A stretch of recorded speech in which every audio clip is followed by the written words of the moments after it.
This is Design Safe Radio, where natural hazards researchers strive to make our society more resilient to everything nature throws at us. Hello, welcome to another episode of Design Safe Radio. I'm your host, Dan Zahner, and I'm so excited. Finally, my background matches the content we're talking about today. We've got Erik Salna from FIU's Wall of Wind. It's just about to start the Atlantic hurricane season, and so we always love to have Erik on around this time of year. Erik, it's good to see you again, my friend. Oh, thank you so much, Dan. A pleasure to be here. So for the few people who may not have heard you on this podcast before or don't know who you are or what you do, can you give us a high level of who you are and where you're from and what you do down at FIU?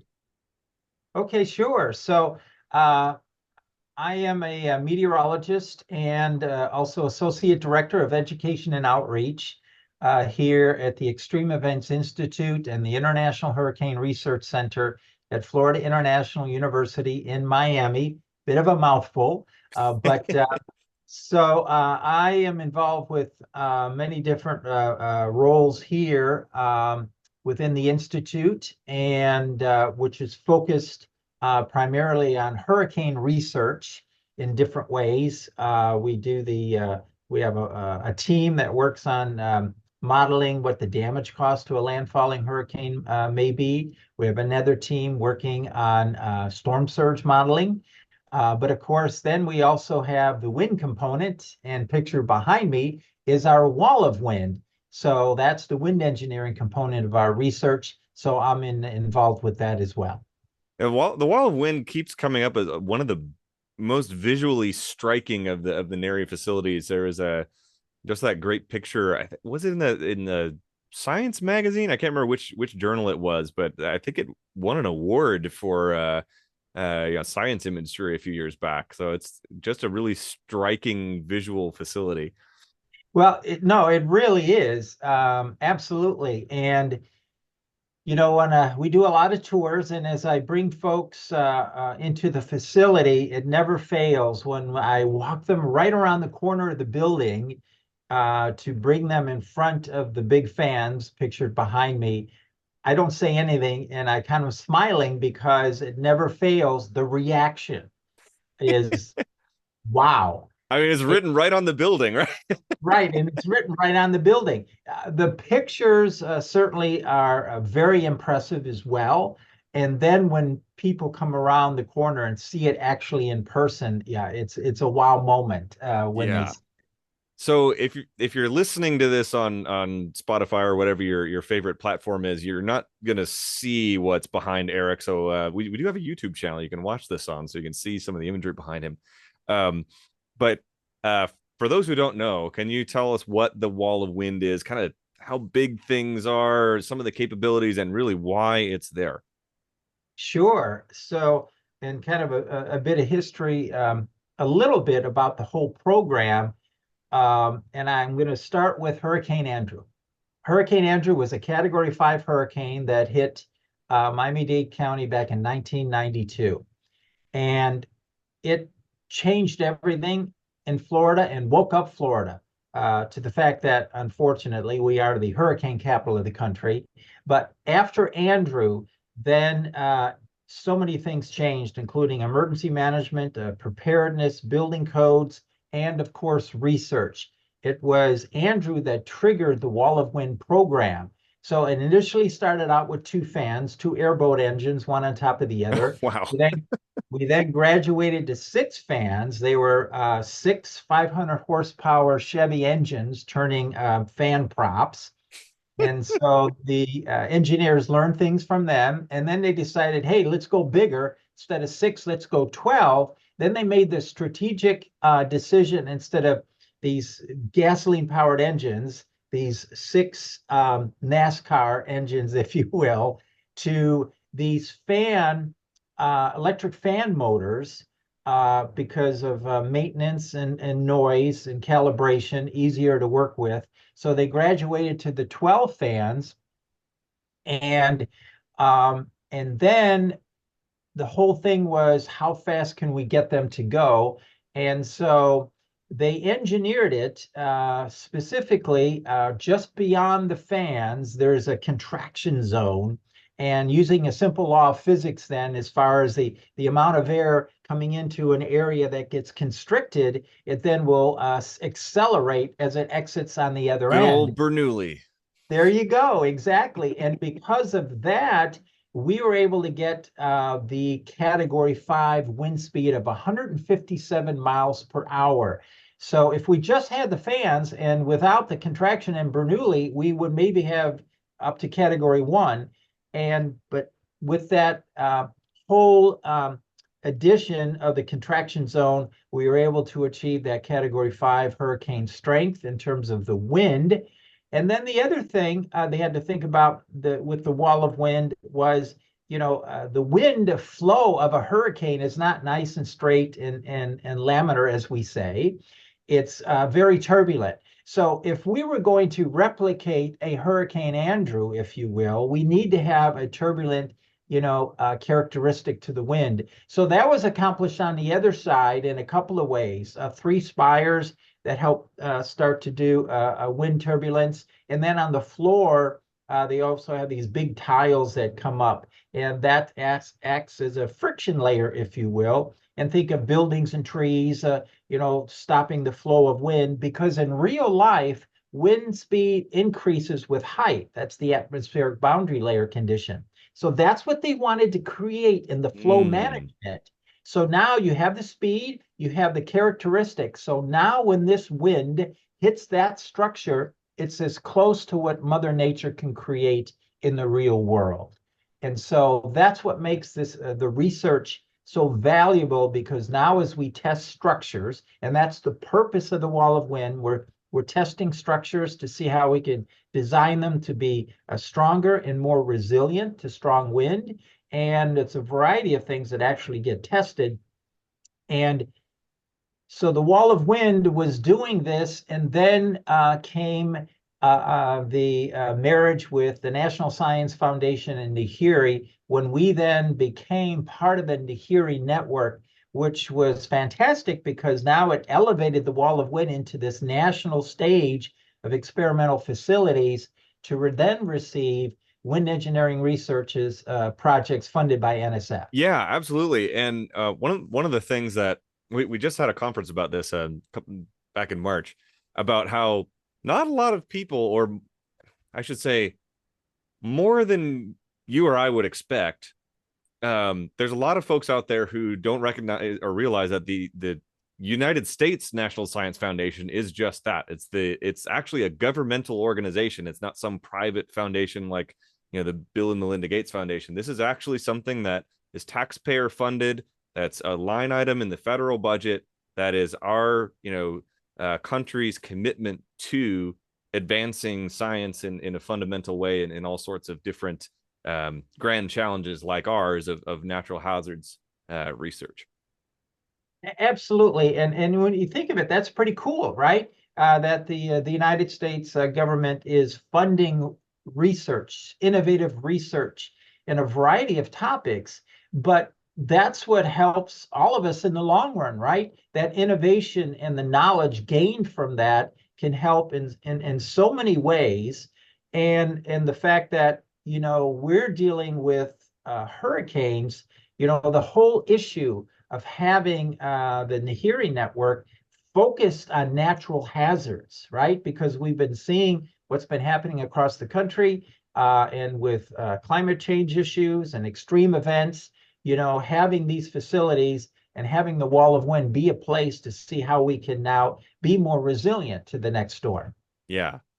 For those who are watching on YouTube, now that we've kind of given the overview, you can see the people standing next to these fans, which I think there are mine exhaust fans, if I remember right. Just how big they are. Right. No, that's why, like I mentioned, when people come around the corner, like, whoa. So I think if it's almost 2 stories high, so the fans, so there's 12 of them, so 6 feet in diameter fans, weighing very heavy, close to 15,000 pounds each. And each of them are 720 horsepower. And so when we rev up all 12 at peak efficiency, we're pushing about 5 megawatts of power. So as we like to say, that's the equivalent of electrifying 2,000 homes here in Miami. So it's a lot of power to really get them going. And when they do, right, it's amazing. You can feel that power and you can hear it for sure. And I've never experienced Category 5 hurricane winds, thank goodness. Yeah.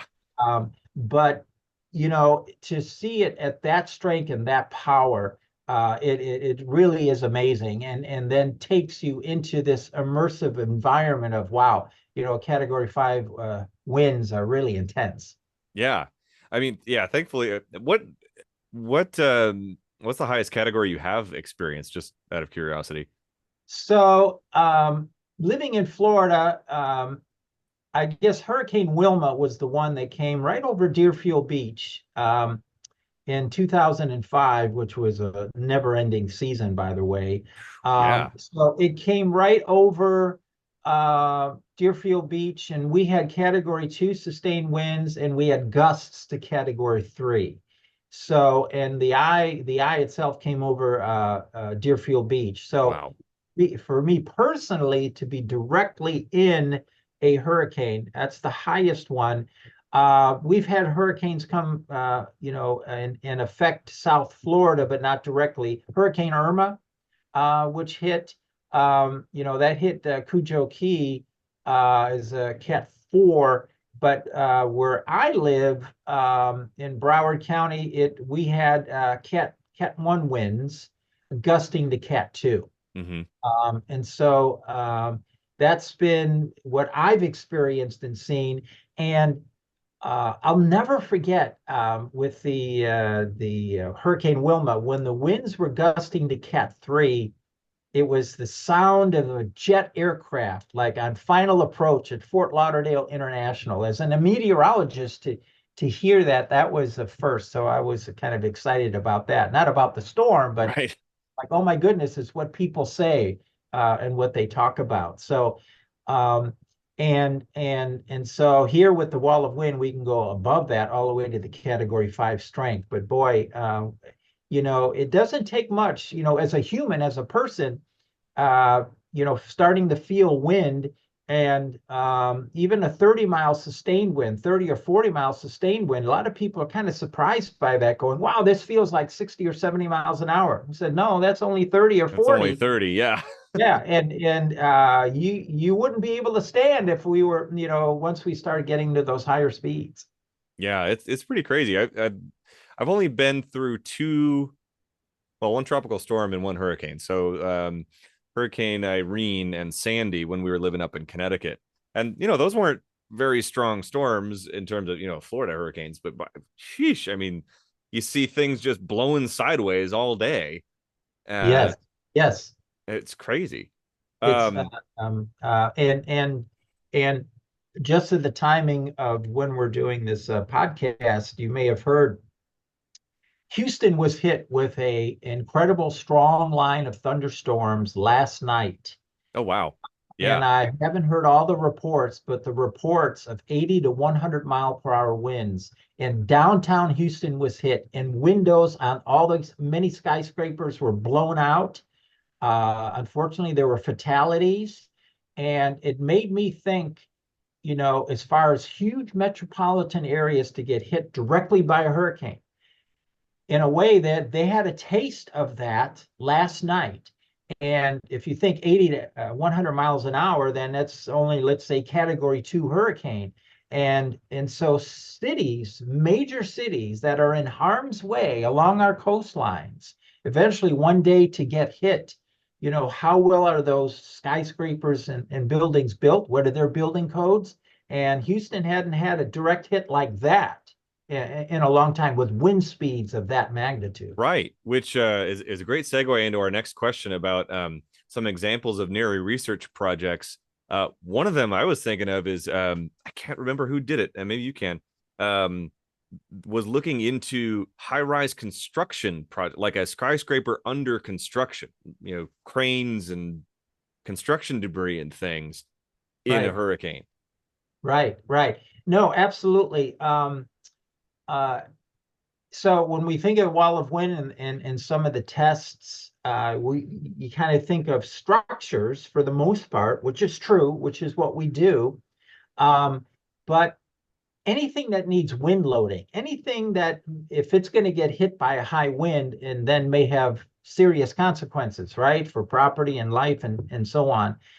So you're right. You bring up that one where they were scale models and wind loading, then pushing the wall of wind against these scale models of these huge, what they are in real life, these huge construction cranes, as you know, as you see when you see skyscrapers being built in a downtown or anywhere. And so they had scale models of those in the wall of wind.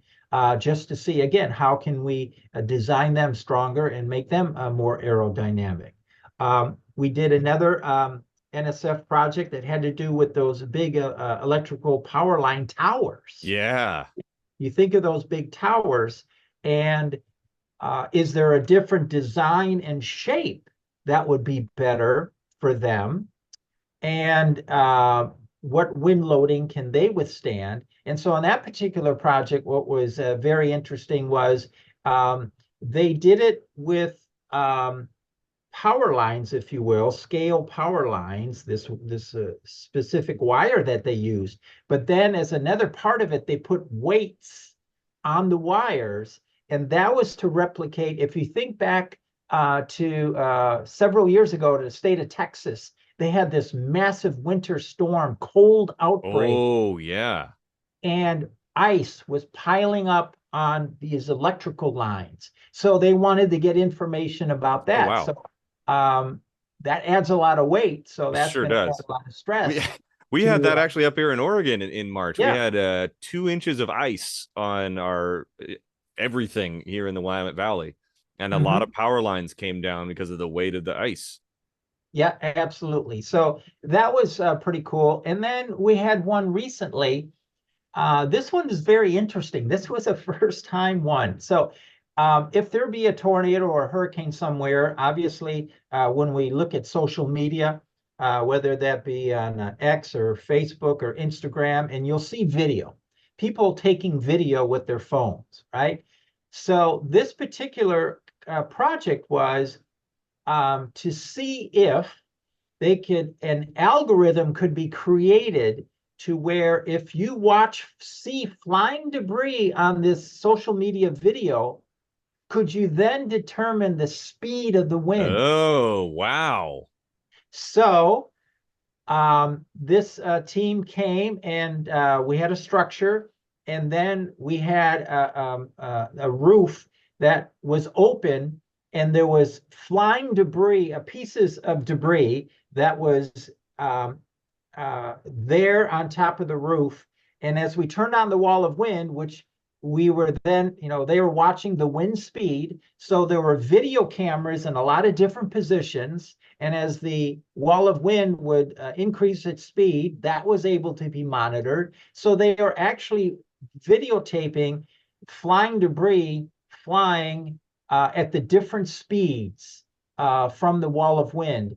And so with now their challenge to then see if they can actually come up with an algorithm that would then be able to say, yes, that was a 90-mile-an-hour wind, because we could tell that's how fast the debris was flying. We shall see. That would be really interesting because,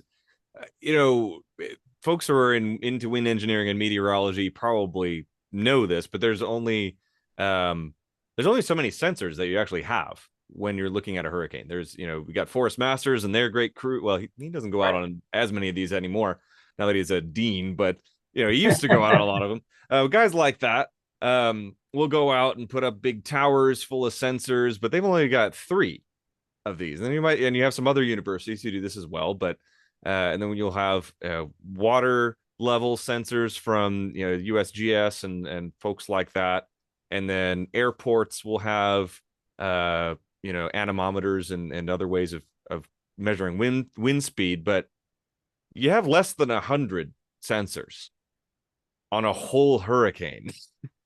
You're absolutely correct. The assumption might be by the public is that, well, there's there's instruments everywhere. But no, you're so right. There's so many airports. And then there are mobile towers, like Forrest Masters and his team might bring out there years ago. The Wall of Wind team used to do the same thing. But it's not like there's weather sensors on every neighborhood and every city block, right? There are more and more of these weather systems that municipalities buy and high schools buy and for lightning detection. But to be able to tap into networks like that to try and get the ground truth, right, of what is the actual wind at all these places and where damage occurred. Right. It's not as easy as you would think because of the lack of instrumentation in some areas.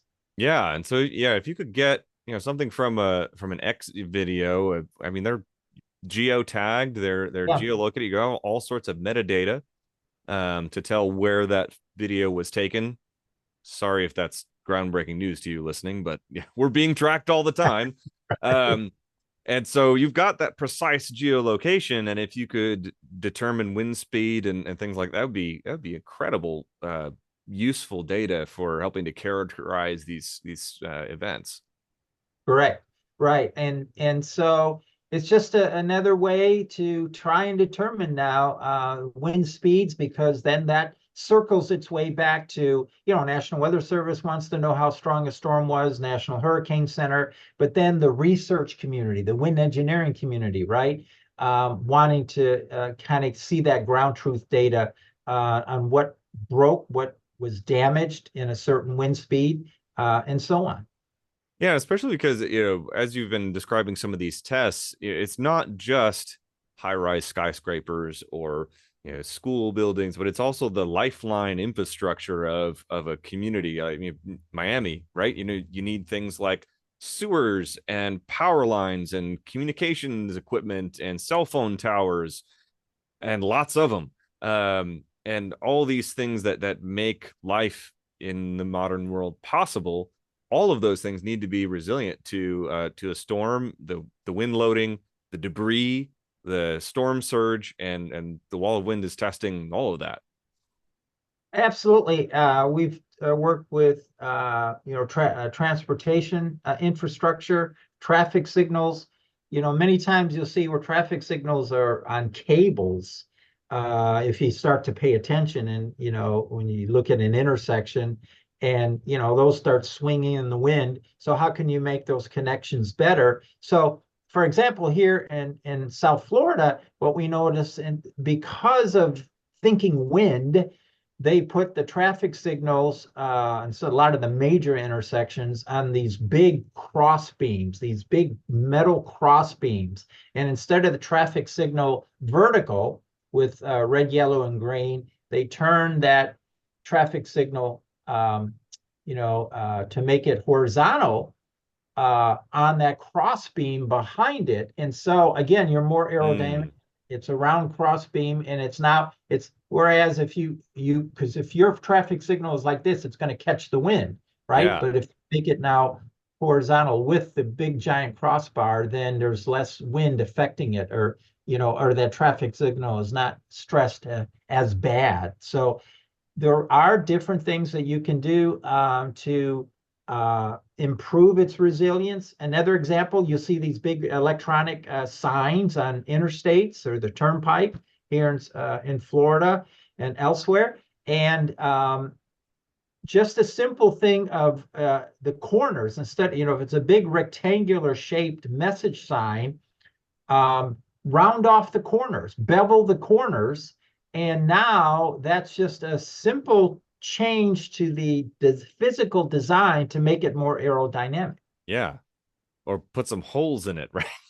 Right. Or whatever, right? But yeah, start thinking in that way. It reminded me of a project. This is from years ago now. I think it was actually a Random Chowdhury's project.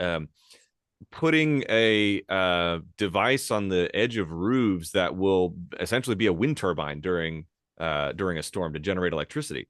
And like using the fact that you're going to get a lot of wind to generate power and hopefully store it somewhere so that you can go without grid power for a while during a hurricane. Right, a great innovative idea and design, because if we think about uplift on a roof, our research has also shown that if you have more of a beveled shape around the four sides of a roof or a flat roof, the fact that it's beveled, right, that then decreases the amount of uplift, especially at the corners. Well, then that's when Dr. Chowdhury and the team thought, well, what if we can make it multitask? If we put a wind turbine in there and the wind's blowing, so we're mitigating the force of the wind and the uplift on the roof, but now we're generating power for after the storm. So kind of a green technology look at things. So I know Dr. Zesis, another one of a member of our team, the phrase he's used is, the friend can be an enemy or wind can be an enemy or wind can be a friend. Right. And so if we think about how can we make the wind to be a friend, and that was generating power, right? Somebody out there, if you're a coastal engineer and you're listening to this, find a way to make storm surge into a hydroelectric power generation system. There you go, right? The power of the surge, right? Storm surge. How can we have that work for us? Interesting way to look at it, right? Interesting concept. We know surge can be so devastating, but we're addressing that with construction as well, as we see in Florida and the Florida Keys, elevating new home construction, on the pylons, get them up and out of the water. But yeah, wouldn't that be amazing to right. have? I've seen a couple of devices, essentially a turbine you can stick in a stream or something to power your phone while you're out camping or something like that. But if you did a device like that on your piling under your house or under a bridge, Mm-hmm. that would be pretty cool. Yeah, there you go. So let me know when you got it figured out, Dan. We'll work something out. I always try and give at least one like budding PhD researcher an idea for a grant proposal in these podcasts if I can. So you're welcome if you're listening and you're a coastal engineering student. Go for it. I don't require any credit for that. Speaking of students, as we kind of round third for home here, you do a lot of outreach at the Wall of Wind, especially in your role there. And you've got this annual event that I think you just finished, the WOW Challenge for high school students. Can you tell us a little bit about that? Yeah, sure. Would love to. And the fact you mentioned students, so I'll kind of connect the dots with that. So, first of all, at the Wall of Wind, of course, we have our faculty researchers, but we have college students. Okay. And so you have undergrad, master's level, PhD, postdoc. And the fact that they are able to get hands-on experience as a engineering student here at FIU with the Wall of Wind, it's so unique, right? Because there aren't like 100 Wall of Winds all across the country. So our civil engineering department having a Wall of Wind, which is now the wind engineering part of civil engineering, our students get invaluable hands-on experience in wind engineering. And so when it comes to their resume and their experience and getting hired, they're very unique and they get hired pretty quickly to companies even all across the country and here in South Florida. So connecting now with the Wall of Wind Challenge, so we decided it would be a great education outreach event to have a competition. How can we take the Wall of Wind into our community and into our school systems and think about STEM careers and getting kids interested in wind engineering and inspire them in that way. And so let's take this into our local schools. So the Wall of Wind Challenge, what we do is with the annual competition, we then have our faculty come up with whatever the challenge will be that year, and we give it to the student teams from the high schools.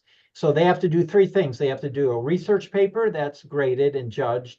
Then they do live at the Wall of Wind. They do a live presentation, PowerPoint presentation to one set of judges. And then their structure, the solution for this, the physical structure, the solution to the challenge is then tested by our real Wall of Wind.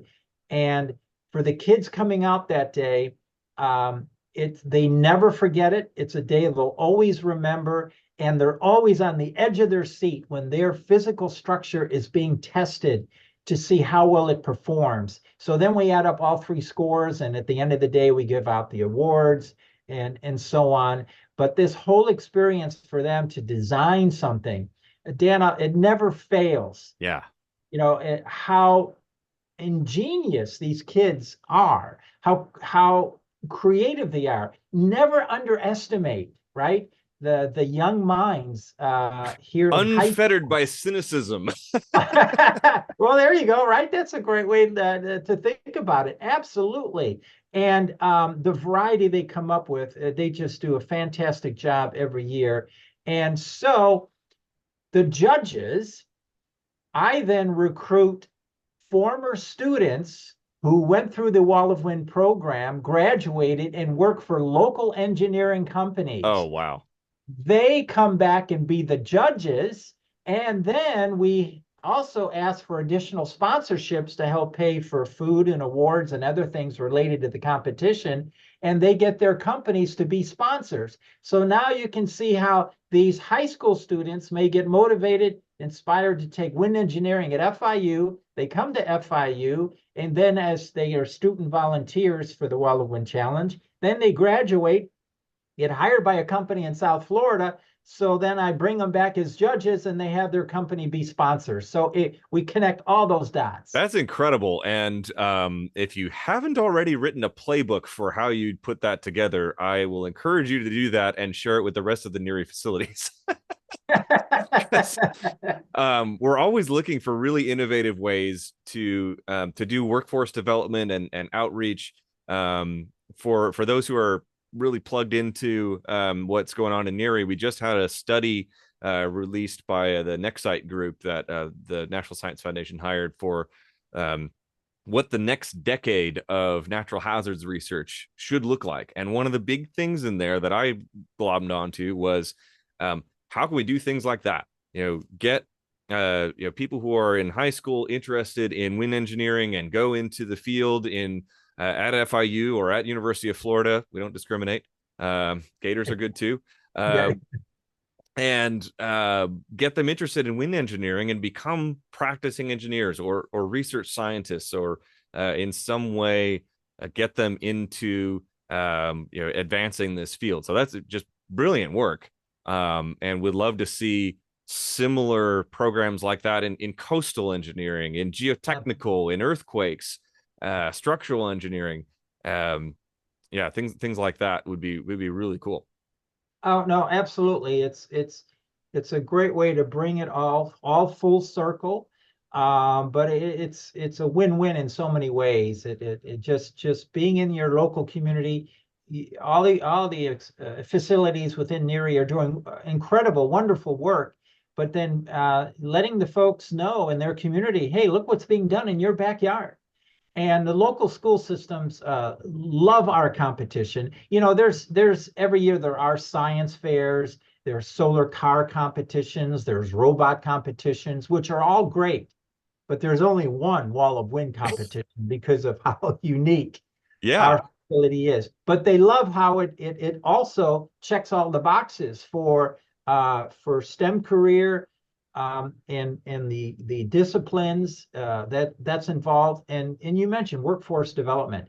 That's what it's all about. If we can get more of our students into these areas, because there is a need. We all know that. Looking down the road in the future with more extreme events and other issues, having more of our students get really inspired to go in these areas. And also, we have a meteorology department here at FIU, and I purposely bring the meteorology students to tour the Wall of Wind, learn about the Wall of Wind, because again, kind of cross-disciplinary approach.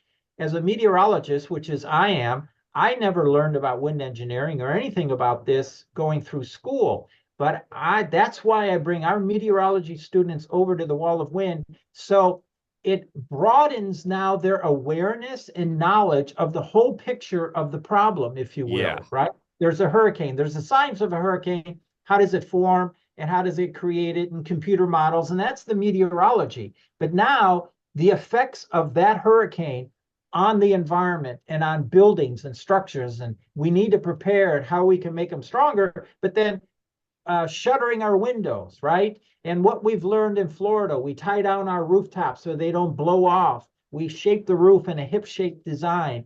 So for the meteorology students, at least to have their mind, them exposed and made aware of this, I think is great for them. I wish I had that when I was a student. It's huge. I mean, it's similar in, my background is mechanical engineering, and why it's important for mechanical engineering students to spend time in a machine shop or manufacturing environments, or a auto repair shop, or people actually building the kinds of things that they'll be designing, so they can not do knuckleheaded stuff like put an oil filter in the middle of an engine where you can't get at it.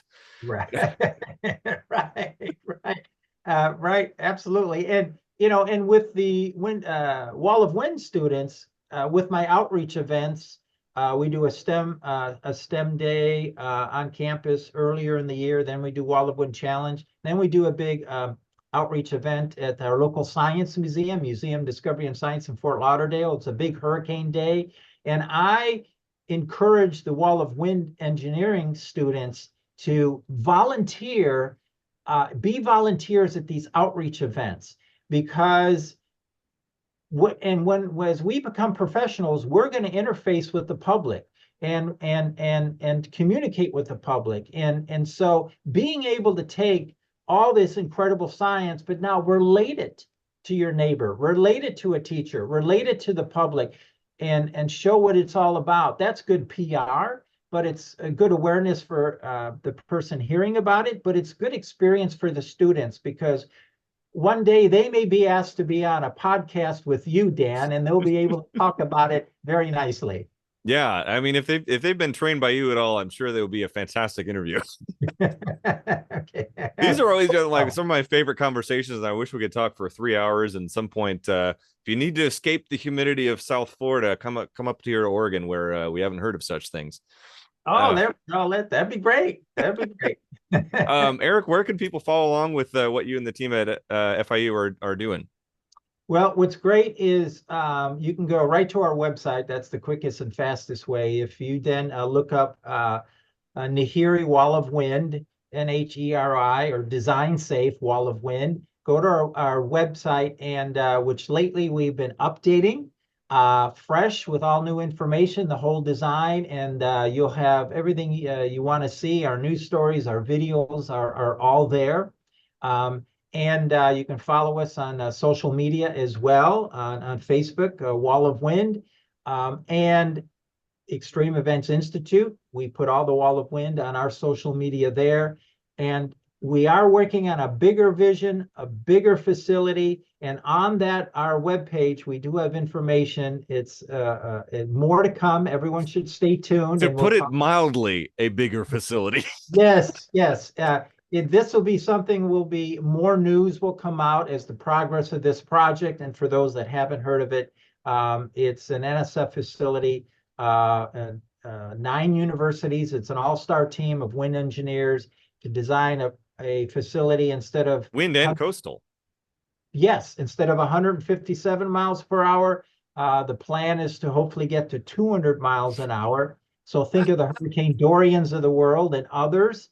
And now I like to think of it as an Olympic-sized swimming pool, and it may not, but in front of the fans, the wind blowing across the water, it might, and that water hitting the structure. So now you have storm surge and wave action. So more hazards under one roof.